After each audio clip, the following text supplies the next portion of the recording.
Wowzers! What's up, super friends of the DC squad? Today, I actually managed to get my hands on a DC Multiverse Platinum Collection Injustice 2 Superman action figure from Mattel. This figure is based off of Superman's basic look from the Injustice 2 storyline, and if you remember with the last game, Superman was left in a specialized jail cell made to dull down his powers and subdue the Man of Steel. Obviously, the story continued because they made a second game, and with the new game comes the new figure. The packaging for this figure is much like all of the previous DC Multiverse figures. There's some slight differences to the basic ones, but it's still very much the same with a great big window box here.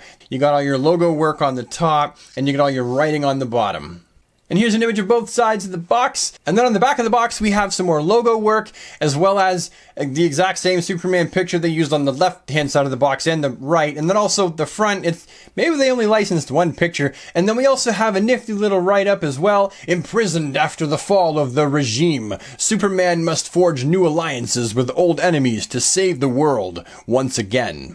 On the bottom half of the box, we clearly have an image of the first prototype, or what looks like the first prototype for this action figure that we never saw, because the figure that we saw at the convention was actually a finished product by the looks of it, because you can tell first off by looking at the S, which is black on the prototype inside of the S, and it's yellow in the finished product. But the face, the painting of the face is the dead giveaway that this is the prototype we never saw, and we saw the finished one, because this looks good, and well, I'll show you the face of the one that's inside the package up close in just a moment. It's not as good as this. Also, we have Batman there on the left in that little box there, and I gotta say, that is definitely the most creative looking Batman I've seen to date. Anyway, less talky, more openy. Oh. And here's what you get. There's the inside of the box. No one cares! Is that tape? They taped this cape down. That's unfortunate, because then that's gonna leave little fuzzies on the cape when I pull the tape off. Mattel, you boneheads! They're definitely losing a mark for that, guys. Definitely. And here he is out of the package, ready to subjugate the population to keep them safe. And he comes with this handy-dandy figure stand. Not as cool as the previous signature collection, because this doesn't do anything. It's just a stand with some, pegs sticking up. It's a stand, I guess.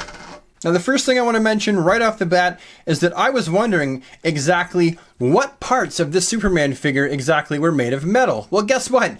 Most of it is.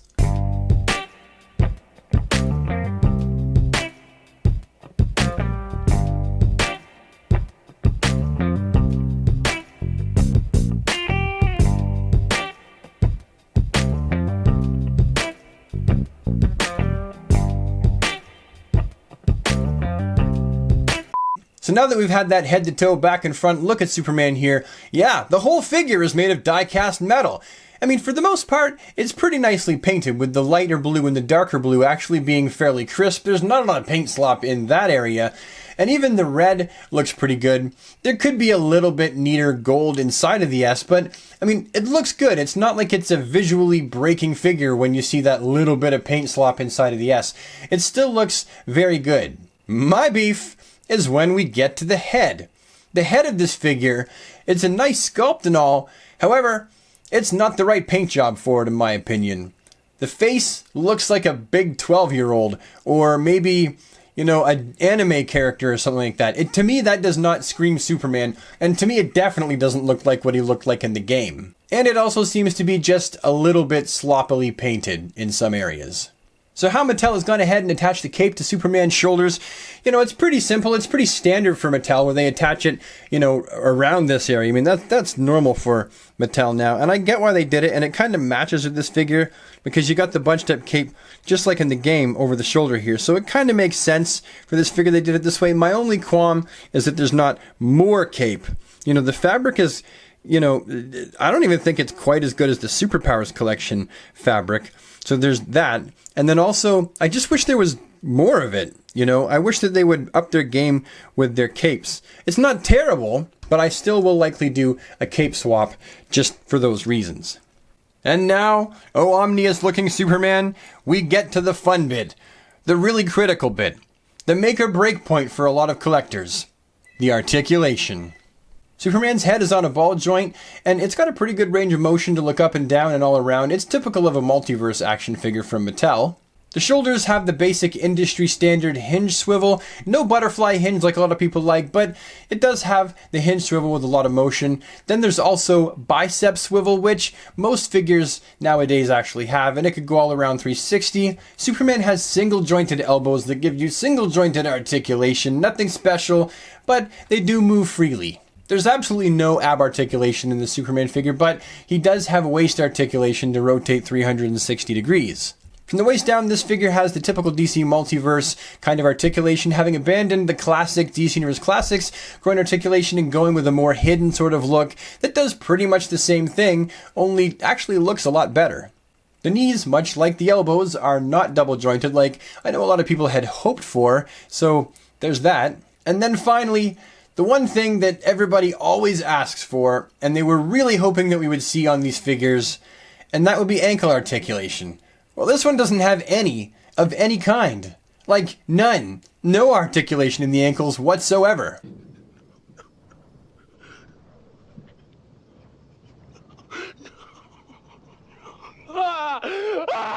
Now, I'm what's known as a shelfer, or what I call a shelfer. There's posers, there's shelfers, and there's people in between. For the most part, I would crack him out for a few photos, and then I would put him back on the shelf. But with no ankle articulation, like, how do you pose him? How can you do anything with this other than just stand him up straight, just like that? You can't even properly stick him in a flight stand, because you get him in a flight pose, and the top half is good. He's got, okay neck articulation, but then the feet are just pointed straight down. So, if you ask me, I honestly think that Mattel crapped the bed with this one as far as ankle articulation goes. A lot of people are not going to be happy. Sorry to beat a dead horse here, but honestly, Mattel needs to listen to the people buying their products, because I'll buy this, but I know that for every one person that does buy this, there's going to be 10 people that just pass them by because they're not happy with the articulation. Mattel, you need to listen to your customers and stop shooting yourself in the foot with this kind of articulation. Get it together, boys. And now it's time for size and scale. On the left, we have the Mattel DC Unlimited Injustice Superman figure, and on the right, we have the superior SH Figuarts Injustice Superman figure. And as you can see, they're both definitely much shorter than the Injustice 2 Superman figure. The Injustice 2 Superman is taller and girthier and just bigger in absolutely every way. Now on the left, we have the DC Icons Classic Superman figure, and on the right, we have the Mattel Multiverse / DC Universe Classic Scale Buck Superman figure, and the Injustice 2 Superman figure is bigger still than both of those guys. He might not look like it at a glance, but his waist and his chest and his legs are indeed bigger than the regular Multiverse Buck. And then finally, I thought it might be fun to crack out a few Henry Cavill Superman figures as well, and as you can see, he's definitely bigger than the Mafex. He's also a little bit bigger than the Mezco. Not by much, but he definitely is bigger. And then to the left, it is finally the DC Films Henry Cavill Superman figure that knocks him off his high horse throne of height. So now comes the point of the video where I tell you exactly what I think about this figure, and is it worth picking it up, bang for buck, is it worth hunting it down? Well, let's go through it. For one, it has absolutely no ankle articulation at all. Zip, zilch, nada. The knee articulation and elbow articulation is just single jointed. For me, that's okay, but a lot of people, that's also going to be a censure for them. They're not going to pick up this figure because of that. And then the face sculpt of this figure, the sculpt is okay, but then they haven't painted it in such a way that really utilizes the work of the sculpt artist. And finally, the cape for this figure, although they have given us a cloth goods cape, and I'm okay with where they've attached it, it's the fabric that they've used. I understand that Mattel's not going to give us top of the line sort of fabrics. However, this really is bottom of the line kind of stuff they would attach to a small child's action figure. I know the package says 3 and up, but let's be real here, folks. What parent in their right mind is going to spend $39.99 for an action figure for their 3-year-old for them to bang it off the table on the floor and wreck it and chip it all to heck? This is still clearly designed and marketed towards adult collectors. Which brings me to the final point. At a $39.99 price tag Canadian, which is what I had to pay for this figure, do I think that it's worth it?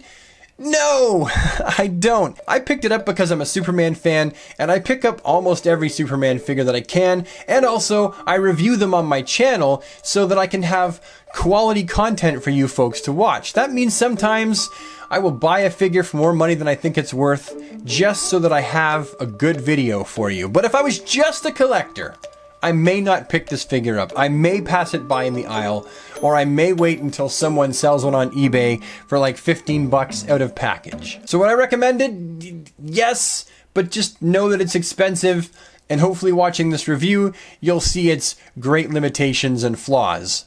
And with that, I think I'm done the video, so thank you so much for taking the time to watch it. If you found it useful, entertaining, or a reasonable waste of time, please take the time to leave a like on this video, because that's going to let me know I'm doing something right. And also, if you have anything to say about this figure yourself, maybe you have it, or maybe you hate it, or maybe you don't care about any of the things that I've said and you're going to buy it anyway, sound off in the comments down below. And then finally, if you'd like to become a super friend and join the DC Squad, well, hit the subscribe button, remember to ding the bell so that you never miss a video, and I'll see you in the next one. Thank you so much for watching, guys. Have an awesome day. Take care.